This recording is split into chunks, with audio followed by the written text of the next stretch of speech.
Good evening. My name is Danny Watley. I'm a member of the Ephesus Seventh-day Adventist Church in Saginaw, Michigan. I want to welcome you again to our program, Outrageous Justice. Last week we focused on justice that responds. This week we will focus on justice that listens. I have a question for you. Do we really take the time to really listen to the point of view of the accused? It's very important. Everyone wants to be heard. Join us now as Dr. DeRoche leads us in this discussion. I hope you enjoy it as much as I do. Thank you. Hello and welcome back for Justice That Listens, Session 3 for Outrageous Justice. I'm Craig DeRoche, the host for this series. This week, we're going to be looking at justice from the point of view of the victim. We'd ask you to be especially sensitive to everyone in your group. This topic can cause strong emotion, especially for those who have personally been impacted. As should always be the case, resist the urge to give advice or to try to fix people. In a few moments, Heather Rice-Manis, Director of Government Affairs for Prison Fellowship, will be here to teach. But first, we're going to hear from two friends who know a lot about this topic because of their experiences. Listen to their stories and let God speak to you through them. It was early morning, a Sunday, and I was awake reading, and I smelled this hot smell, and it never occurred to me to think my house was on fire. And even when our smoke alarms started blaring, I still thought we were going to be standing by the side of the road in our pajamas, feeling silly. And when we got out of the house, I saw the flames in the garage, and I noticed that the garage door was up, but it didn't really land for me why. And it did for my husband, and he saw that his car door was open, and it was his corresponding garage door. And so from the very beginning, he knew there was foul play. And I was still trying to accept that my house was on fire, let alone that someone had set it. At first, I thought it was just about the stuff. We lost everything. And on the front end, you don't know what it means to lose everything, and you don't know what it means to rebuild. I didn't. And what that would take. And even though from the very beginning we knew someone had set our house on fire, that it was arson, and that we were victims of a crime, I didn't want to think about it, and I didn't want to talk about it. And it felt, even from the very beginning when we weren't talking about it, it felt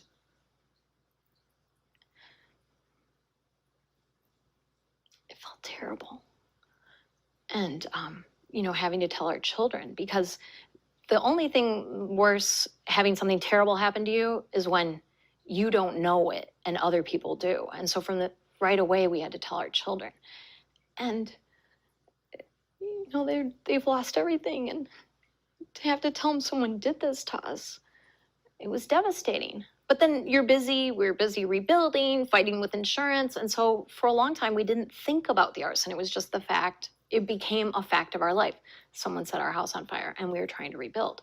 It was only when we moved back into the house that it really landed that a crime had been committed, and our house didn't feel like home, and it didn't feel safe. So it's more than a year after the fire. We've moved back in. We ought to be better, and we weren't. And just the smallest things could trigger. One day we were coming home from church, and there was a strange minivan in our driveway. And my husband immediately said to me, "Stay with the children." And he got out to check and see who was in the strange minivan. And it was my brother-in-law, and he had rented it for a business trip. And I just thought, when's it ever going to be over? When are we ever going to feel safe again? There had been a string of arson in our area that summer and going into fall, and the arsonist was caught. He wasn't charged with our fire, and at first that didn't really bother me. And then when he went to trial, our fire was considered undetermined, and so he wasn't charged. But when he went to trial, part of his defense was a plea for leniency was that no one got hurt. And I just felt so much rage because I thought everyone got hurt. No one was physically hurt, but everyone got hurt. My little girl's still crying herself to sleep at night. Like, people got hurt. People whose houses weren't even set on fire, but they were in the neighborhood he tended to set fires, were on siege for months. Men were sitting in the driveway. They were scared. They got hurt. Their houses weren't even set on fire, and they got hurt. And sometimes when it's just belongings, when people aren't physically hurt, they talk about it being a victimless crime. And there's never a victimless crime. This is a weird thing, because people will ask me, I'm a Christian, and I get asked a lot about forgiving the arsonist. And it's strange because I had, like, when he said no one got hurt, his attorney did, I had like 48 hours that I was livid. I was so angry at him. But it was random. I mean, for me, it was so clear that it wasn't personal. And I've struggled more to forgive family members and our insurance adjuster than I did the arsonist. But ultimately, it was his act that caused so much suffering. Some people would actually say to me, "Are you at the fun stage yet?" And it was actually people who had been through a house fire, and they meant getting to buy new stuff. But a crime hadn't been involved. They weren't in the house. You know, it wasn't as traumatic of an experience. And unfortunately, I never made it to the fun stage of arson. A couple of months ago, someone broke into the house that I share with a group of girls, and all of us actually had items stolen, but the highest ticket items were taken from my one roommate. And I was the first one home from work that evening and walked into the house. Nothing seemed out of the ordinary. I went straight upstairs to my bedroom and walked in and noticed a chair was not where I thought I had left it, and something had been knocked over. And I thought, did I leave in a big hurry? I don't remember doing that. Didn't really think much of anything of it, and then looked over at where my dresser is and saw that the drawers of my jewelry case had all been pulled out, and I knew immediately that someone had been in my house. I started to shake and just felt that sense of violation that everybody talks about. And I turned around and looked at my desk and saw that my tablet and the keyboard that goes with it was gone. On a cursory glance, I couldn't tell if anything else was missing. I just knew that I had left it there, and I knew it was gone. And it's a pretty big house. It's a big old house, and it's 4 stories total if you count the basement. So my first thought was, what if the person is still here? And I just felt very afraid. I grabbed my phone, ran back outside, and called the police. My other roommate, who had a larger item stolen, wasn't home until a bit later, and it turned out that it was a pretty big ticket item, and whereas I had renter's insurance, she did not, and she also had a sentimental item taken. It was a backpack that just meant a lot to her. So the two of us had to kind of go through those feelings of violation and frustration and anger. And unfortunately for her, she had a project on her computer that she hadn't backed up in several months, and it's due soon for school. So there was a even more personal element for her, and also a real inconvenience and frustration. The neighborhood I live in is not the best, and I knew that. I knew that when I moved in, and I chose it because I don't want to be someone who cloisters herself off from communities that she's different from or that she's afraid of. And so my immediate response was to pray that God would help me to not look at my neighbors with suspicion or just hole myself up in the house and only be outside when I'm walking to or from my car. I love that neighborhood. I fell in love with it the moment I saw it. I fell in love with this house the moment I saw it. Not because it's special in any way, not because it's fancy, but because it's a house that's been prayed over. And it's a house that my roommates and I have agreed we want to use to love people well. One of the things that helped me get through being the victim of a burglary was just the sense of solidarity I had with my roommates. We're all believers, and we all chose to have an attitude of trusting God with our safety, trusting God that we were still in the right place regardless of this thing that had happened. Especially the one roommate, the other roommate who had something stolen, her attitude was one just of grace and a real ability to just let go and move on, and not to let this define the way that she looked at our neighborhood or looked at her life in this house. Even though for her there are some sort of ongoing effects because of the loss of her project that was on the computer and all of that. I was really impacted by her attitude. To be honest, some members of my community, their response was not as helpful as I had hoped. I had several people whose immediate reaction, and they are people who are around the age of my parents and care a lot for me, and I appreciate that, but their first reaction was, in fact, someone I'm quite close with, his first reaction was to say, "I really wish you had asked me before you moved into that neighborhood." And I kind of wanted to say, well, you're not my dad. I'm 33. I made that decision knowing where I was moving. I knew for a fact that it was not a great neighborhood. I also know that anywhere I go is not technically safe, and God doesn't call us to be safe. I don't want to live my life out of a sense of fear or constantly trying to plan ahead to block the possibility of discomfort.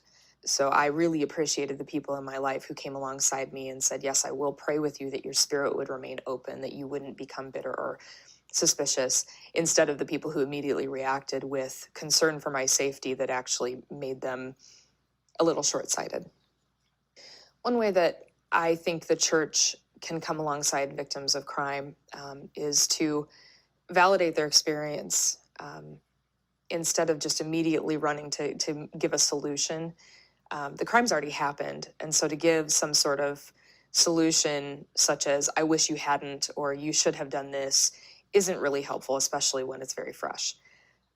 I was very encouraged by those around me who said, I'm going to pray for peace. I'm praying that you'll be able to move forward. You know, I'm so sorry that happened. Let me, sort of a little bit of commiseration, but also the challenge of being members of my community and saying, I'm going to pray for you that you would move forward with openness and trust, trusting God, not necessarily trusting in your surroundings. And obviously the example set by especially my one roommate, who reacted with such grace when she could have reacted with anger and hurt and a sense of that violation that would just go on and on and on for her. She's already moved on. And I think that it's so important for the church to come around people who have been victimized, to remind them that, yes, we do live in a broken world, but we also serve a God who has overcome this world. And so much of how we are able to impact the world around us is how we respond to brokenness.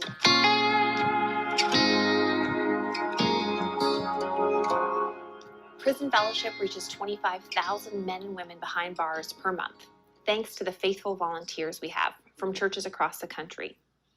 In addition to prison ministry, many of our own churches provide support to a variety of challenges and circumstances. We've got groups for recovery from addiction, moms groups, singles ministry, grief groups, homeless ministry, you name it. However, very few churches provide intentional support to victims of crime. Now, there are a growing number of churches responding to sex trafficking victims, usually through missions abroad. We see and applaud that. However, there is a need and an opportunity to support victims of crime in our own congregations and communities. In 2014, an estimated 20 million Americans over age 12 experienced violent victimization or property crime. I would not be surprised if most of the people in your group have been the victim of crime at some point, whether it was identity theft, pickpocket, sexual abuse, or even the loss of a loved one to drunk driving or murder. Scripture is clear. God is outrageously concerned for victims and the vulnerable. So as Christians, we should be prepared to respond to victims' physical, emotional, financial, and spiritual needs, particularly those right in front of us. In Luke 10:25 through 37, we read Jesus' parable of a Samaritan traveler who comes across a victim of robbery. Jesus says we're to study the response of the Samaritan and go and do likewise. So what does the Samaritan do? First, he takes notice of the victim. He resists saying, "Not my problem." Then he responds to the man's physical needs by bandaging his wounds. He responds to his financial needs, taking him on his own transportation and paying for his care at an inn out of his own resources.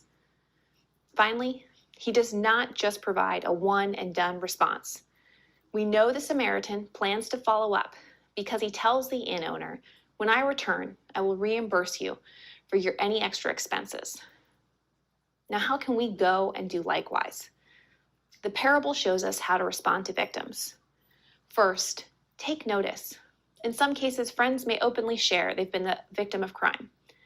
But also be on alert for people who may not feel comfortable disclosing abuse, particularly domestic or sexual abuse that can often be committed by a close family or friends. Don't ignore clues that someone's being harmed. Second, respond to the person's physical or financial needs. You may want to ask others in your church to partner with you. Don't assume someone else will do it. Third, don't neglect the person's emotional needs. Listen to their story and validate them. Hear their voice. Validation is a key value which Prison Fellowship highlights in our framework for building justice that restores. Now, what do I mean by that? Well, for example, one day I told my colleague Jessie that I had never personally identified as a victim of crime. I recounted a story of an incident that had happened 5 years earlier when I was living abroad in East Africa. I woke up when I heard rumblings in the room next door, but my roommate was out of town. So I sleepily stumbled out of bed and I found an unknown man rifling through my roommate's closet.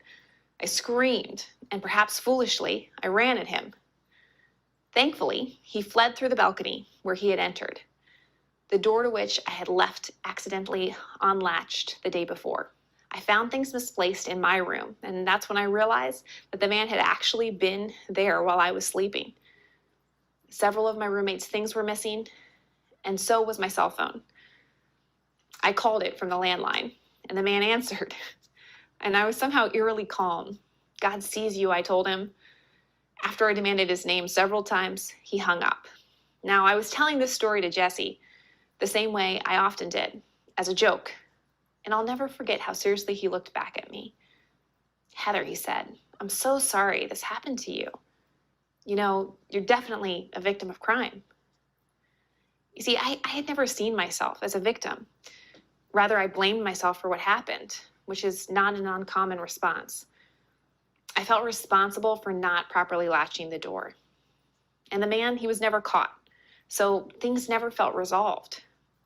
And it was not until Jessie really heard my story years later and validated my experience, telling me that it wasn't right for this to happen to me, that I finally found my voice. As a result, I was able to share the story without always feeling the need to make it a joke.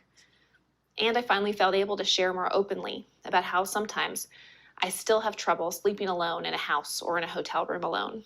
So when you're unsure about how to respond to someone who has been harmed by crime, don't underestimate how truly listening and validating someone's pain or fear can move them forward on their own personal journey. Finally, be willing to offer long-term help. Victims often face a long emotional journey and struggle to navigate the criminal justice system. The Good Samaritan story doesn't give us a context for whether the local government sought justice for the victim of robbery, but it does indicate that the Samaritan provided long-term rather than one-time support.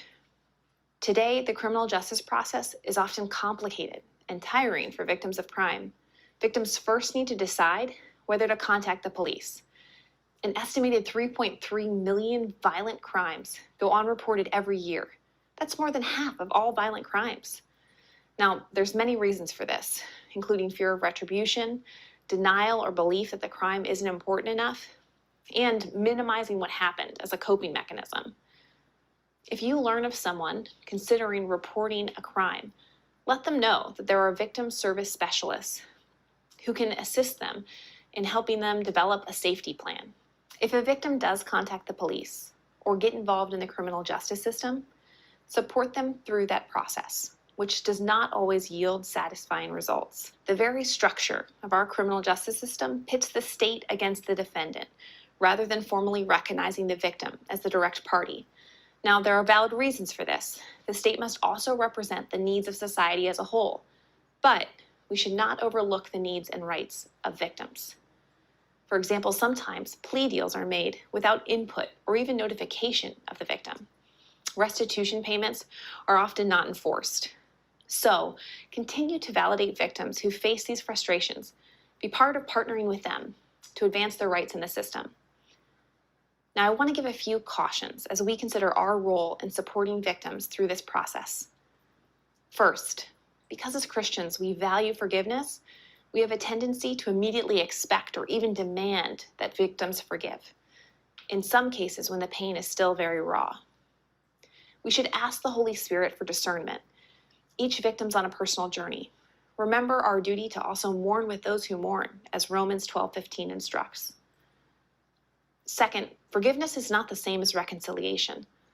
While some victims may choose to reconcile with the person who has wronged them, this may not be appropriate or safe. As we walk alongside victims of crime, we should respect the boundaries needed for long-term protection and restoration.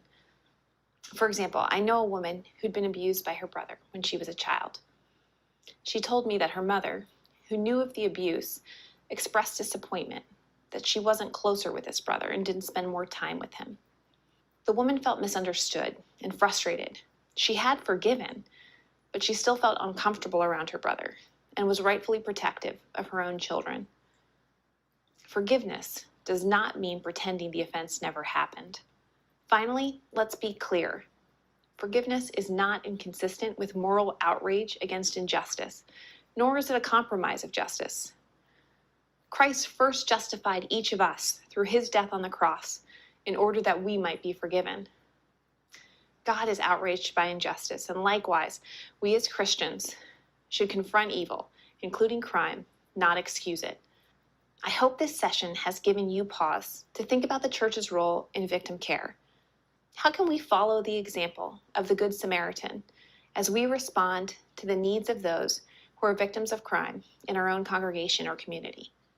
Now it's time for you to talk about what you've heard on this video. Now remember to listen to each other in the way you'd want to be listened to, without judging or giving advice. Be especially sensitive to those in your group who may have been victims of crime. Hello again.